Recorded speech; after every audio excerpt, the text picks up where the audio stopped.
2006ರಿಂದ ಪ್ರಾರಂಭ ಆಗಿರ್ತಕ್ಕಂಥ ಗೊಂದಲ ಇದು. ಇದಾದ ನಂತರ ಇವಾಗ ಒಂದು ಕಳೆದ BJP ಸರ್ಕಾರ ಇದ್ದಾಗ 900 ಚಿಲ್ಲರೆ ಎಕರೆ KITBನವರು ಜಾಗ ತಗೊಂಡ್ರು.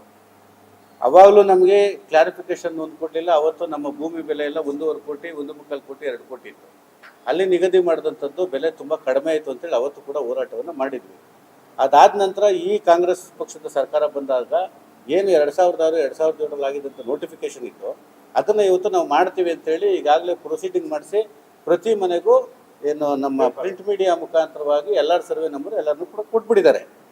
ನಮ್ಮ ಒಂದು ಬೇಡಿಕೆ ಏನಿದೆ ಅಂತಂದರೆ, ತಾವೇನಾದರೂ ಮಾಡ್ತೀವಿ ಅನ್ನೋದಾದರೆ ದಯವಿಟ್ಟು ಇವತ್ತಿನ ಮಾರುಕಟ್ಟೆ ಬೆಲೆಯನ್ನು ಪರಿಗಣನೆ ಮಾಡಿ ಕನಿಷ್ಠ ಒಂದು ಎಕರೆಗೆ 5 ಕೋಟಿ ಫಿಕ್ಸ್ ಮಾಡಿಕೊಡಿ ಅಂತ ಕೇಳ್ತಾ ಇದ್ವಿ ನಾವು. ಇದೆಲ್ಲವನ್ನು ಅದ್ರ ಜೊತೆಗೆ ಸಂಬಂಧಿಸಿದಂಥ ಯಾವ ಅಧಿಕಾರಿ ಇದಕ್ಕೆ ಸಂಬಂಧಪಟ್ಟವ್ರು ಇದ್ದಾರೆ, ಈಗೆಲ್ಲ ಮಾಧ್ಯಮಗಳಲ್ಲಿ ಬಂದಿದೆ, ಓದಿದ್ದೀವಿ, ಸಾಮಾಜಿಕ ಜಾಲತಾಣ ಬರ್ತಾ ಇದ್ದಾರೆ, ನೋಡ್ತಾ ಇದ್ದೀವಿ, ಕೇಳ್ತಾ ಇದ್ದೀವಿ. ನಮಗೆ ಅಧಿಕೃತವಾಗಿ ಯಾರು ಕೂಡ ಬಂದು ಈ ಥರ ಮಾಡ್ತಾ ಇದ್ದೀವಿ, ನಿಮ್ದೇನಾದರೂ ಇದೆಯಾ ಅಂತೇಳಿ ಯಾವತ್ತೂ ಕೂಡ ಯಾರು ಕೂಡ ಕೇಳಲಿಲ್ಲ.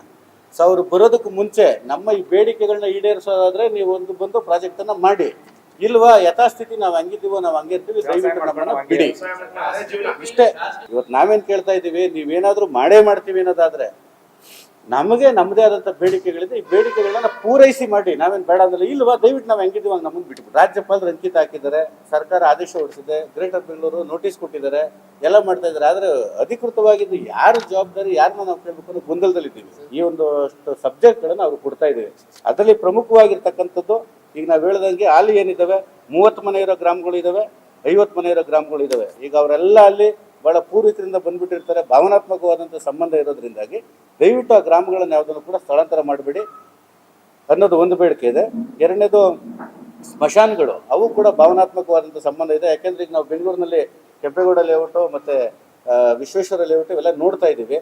ಇನ್ನೂ ಕೂಡ ಏನೂ ಆಗಲಿಲ್ಲ. ಇವೆಲ್ಲ 10 ವರ್ಷ ಹಿಂದೆಗಡೆ ಆಗಿರ್ತಕ್ಕಂಥವು. ಅಲ್ಲಿರ್ತಕ್ಕಂಥ ಸ್ಮಶಾನಗಳನ್ನೆಲ್ಲ ತಂದು ಸಾಕಷ್ಟು ಹೋರಾಟಗಳಾಗಿದ್ದನ್ನು ಗಮನಿಸಿರೋದ್ರಿಂದ ಆ ಒಂದು ಉದ್ದೇಶದಿಂದ ಅದು ನಮ್ಮಲ್ಲಾಗೋದು ಬೇಡ. ಯಾಕೆಂದರೆ ನಾವೆಲ್ಲ ರೈತಾಪಿ ವರ್ಗದ ಜನ, ಹಳ್ಳಿ ಜನ, ಭಾಳ ಭಾವನೆಗಳಲ್ಲಿ ಇರ್ತೀವಿ. ಹಂಗಾಗಿ ನಮ್ಮ ಭಾವನೆಗಳಿಗೆ ಧಕ್ಕೆ ತರಿಸೋದು ಬೇಡ ಅಂತೇಳಿ, ಒಂದು ವೇಳೆ ನೀವೇನಾದರೂ ಈ ಒಂದು ಪ್ರಾಜೆಕ್ಟನ್ನು ಕೈಗೊಳ್ತೀವಿ ಮಾಡ್ತೀವಿ ಅಂದರೆ ನೀವು ಅದಕ್ಕೆ ನಮಗೆ ಇಷ್ಟು ವರ್ಷ ಅಂತೇಳಿ ಸಮಯ ನಿಗದಿ ಮಾಡಿಲ್ಲ.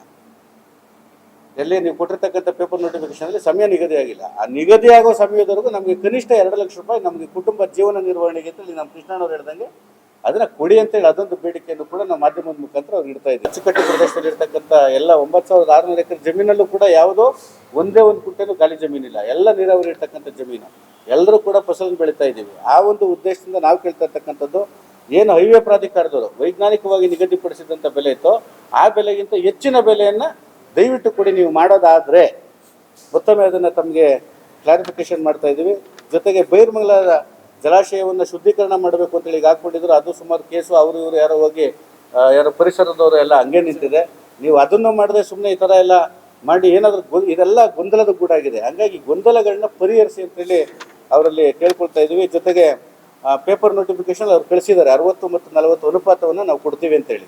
ಅದಕ್ಕೆ ನಾವು ಕೇಳಿದ್ದೀವಿ, ಈ ಬೇಡಿಕೆಯಲ್ಲಿ ನೀವು ಮಾಡೋದಾದರೆ 50-50 ಅನುಪಾತದಲ್ಲಿ ಕೊಡಿ ನಮಗೆ ಅಂತೇಳಿ ಹೇಳ್ತಾ ಇದ್ದೀವಿ. ಅದ್ರ ಜೊತೆಗೆ ಈಗ ನಮ್ಮ ತಿಮ್ಮಣ್ಣವ್ರು ಹೇಳ್ದಂಗೆ 10 ಲಕ್ಷ ಸಾಲ ತಗೊಬಿಟ್ಟಿದ್ವಿ ನಾವು. ಈಗ ಬ್ಯಾಂಕ್ನವ್ರು ಕಡಿಸ್ಕೊತಾನೂ ಇಲ್ಲ, ನಿಲ್ಲಿಸ್ತಾನೂ ಇಲ್ಲ, ಏನೂ ಮಾಡ್ತಾ ಇಲ್ಲ. ಸಬ್ ರಿಜಿಸ್ಟ್ರಲ್ಲಿ ನಾವು ಹೋದ್ರೆ ಅಲ್ಲೆಲ್ಲ ಮಾರ್ಟಿಗೇಜ್ ಮಾಡಿರ್ತೀವಿ, ಮಾರ್ಟಿಗೇಜ್ದು ಮಾಡ್ತಾ ಇಲ್ಲ. ಹಂಗಾಗಿ ಇದಕ್ಕೆ ಜವಾಬ್ದಾರ ಯಾರು, ಇದನ್ನ ಪ್ರಾಧಿಕಾರವೇ ಬರ್ಸ್ಕೊಡಿ ಅಂತಕ್ಕಂಥ ಒಂದು ಒತ್ತಡವನ್ನು ಕೂಡ ನಾವು ಅದನ್ನು ಕೂಡ ಮಾಡ್ತಾ ಇದ್ದೀವಿ.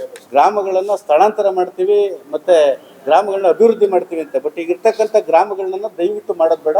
ಅವೇನಿದೆ ಅದನ್ನು ಬಿಟ್ಟು ಒಂದು 300 ಮೀಟರ್ ವ್ಯಾಪ್ತಿ ಅದನ್ನು ಬಿಟ್ಟು ಬೇಕಾದ್ರೆ ನೀವು ಬೇರೆ ಪ್ರದೇಶನ ತೆಗೆದುಕೊಳ್ಳಿ ಅಂತೇಳಿ ಕೂಡ ಅವ್ರಿಗೆ ಮನವಿಯನ್ನು ಮಾಡ್ತಾ ಇದ್ದೀವಿ. ಜೊತೆಗೆ ಏನು ನಮ್ಮ ಹೈನುಗಾರಿಕೆ ಬಹಳ ಪ್ರಚಲಿತದಲ್ಲಿದೆ. ಬೇರ್ಮಂಗಲ ಮತ್ತು ಕಂಚಗಾರನಹಳ್ಳಿ ಗ್ರಾಮ ಪಂಚಾಯತಿ ವ್ಯಾಪ್ತಿಯಲ್ಲಿ ಹೆಚ್ಚಿರೋದ್ರಿಂದ ಈ ಹಿಂದೆ ಬ್ರಿಟಿಷ್ನವರು ಮತ್ತು ರಾಜ ಮನೆ ತಂದವರು ಈ ಹುಲ್ಲು ಬನ್ನಿ ಅಥವಾ ಹುಲ್ಲುಗಾವಲು ಅಂತೇಳಿ ಒಂದು ಪ್ರದೇಶವನ್ನು ಮೀಸಲಾಗಿಡ್ತಾ ಇದ್ರು. ಸೊ ಈ 9600 ಎಕರೆನಲ್ಲಿ ತಾವೇನಾದರೂ ಪ್ರಾಜೆಕ್ಟು ನಮ್ಮೆಲ್ಲ ಬೇಡಿಕೆಗಳಿಗೆ ಒಪ್ಪಿ ತಾವು ಸಭೆ ಮಾಡಿ ಇದೇನಾದರೂ ಕ್ಲಿಯರ್ ಆದಂಥ ಸಂದರ್ಭದಲ್ಲಿ ದಯಮಾಡಿ ಅಲ್ಲಿ ಮುಂದೆ ಜೀವನ ಮಾಡಬೇಕಲ್ಲ. ಈಗ ನಾವಾಯಿತು ಮತ್ತು ನಮ್ಮ ಮಕ್ಕಳು ಮರಿ ಎಲ್ಲ ಜೀವನ ಮಾಡಬೇಕಲ್ಲ. ನಾವೆಲ್ಲ ಇದನ್ನೇ ಮಾಡ್ಕೊಂಡು ಬರ್ತಾ ಇದ್ದೀವಿ, ವ್ಯವಸಾಯ ಮತ್ತು ಹೈನುಗಾರಿಕೆಯನ್ನು. ಅಂಥವ್ರಿಗೆ ಕನಿಷ್ಠ ಒಂದು 100 ಎಕರೆನಾದ್ರೂ ನಾವು ಹುಲ್ಲುಗಾವಲಿಗೆ ಅಥವಾ ಹುಲ್ಲು ಬನ್ನಿಗೆ ಅಂತೇಳಿ ತಾವು ರಿಸರ್ವ್ ಮಾಡಬೇಕು ಅಂತಕ್ಕಂಥ ಒಂದು ಬೇಡಿಕೆಯನ್ನು ಕೂಡ ಈ ಸಂದರ್ಭದಲ್ಲಿ ಇಡ್ತಾ ಇದ್ದೀವಿ. ಅಂತಿಮವಾಗಿ ಈಗ ಸ್ನೇಹಿತರು ಕೇಳಿದಂಗೆ ನಮಗೆ ಸರ್ಕಾರದ ಉಪಮುಖ್ಯಮಂತ್ರಿಗಳು ಯಾರು ಕೂಡ ಭೂಮಿಯನ್ನು ಮಾರಬೇಡಿ, ನಿಮ್ಮ ಭೂಮಿಗೆಲ್ಲ ಚಿನ್ನದ ಬೆಲೆ ಬರ್ತದೆ ಅಂತೇಳಿ ಏನು ಹೇಳಿದ್ರು. ಅದೇ ರೀತಿಯಾಗಿ ಇವತ್ತೆಲ್ಲ Bidadi industrial area, ಆರೋಳಿ industrial area ಹತ್ರ ಇದೆ. ನಾವು ಆ ಮಧ್ಯಭಾಗದಲ್ಲಿದ್ದೀವಿ. ಇವತ್ತೆಲ್ಲ ಅಡಿ ಲೆಕ್ಕದಲ್ಲಿ ಓಡ್ತಾ ಇದೆ. ನಾವೆಲ್ಲ ರೆವಿನ್ಯೂನಲ್ಲಿದ್ದೀವಿ. ಜೊತೆಗೆ ನೀರಾವರಿ ಫಲವತ್ತಾದ ಭೂಮಿಯನ್ನು ತೆಗೆದುಕೊಳ್ತಾ ಇದ್ರಿ. ಹಂಗಾಗಿ ನಮಗೆ ಎಕರೆ ಕನಿಷ್ಠ ಒಂದು 4 ರಿಂದ 5 ಕೋಟಿ ದರವನ್ನು ನಿಗದಿಪಡಿಸಿ ನೀವು ತಗೋತೀವಿ ಅನ್ನೋದಾದರೆ ಅಷ್ಟು ಕೊಟ್ಟರೆ ನಾವು ಕೂಡ ನಿಮಗೆ ಸರ್ವಸಮ್ಮತವಾಗಿ ಕೊಡ್ತೀವಿ. ಇಲ್ಲದೇ ಇದ್ರೆ ನಾವು ಹೆಂಗಿದ್ದೀವೋ ಹಂಗೆ ಬಿಡಿ ಅಂತ.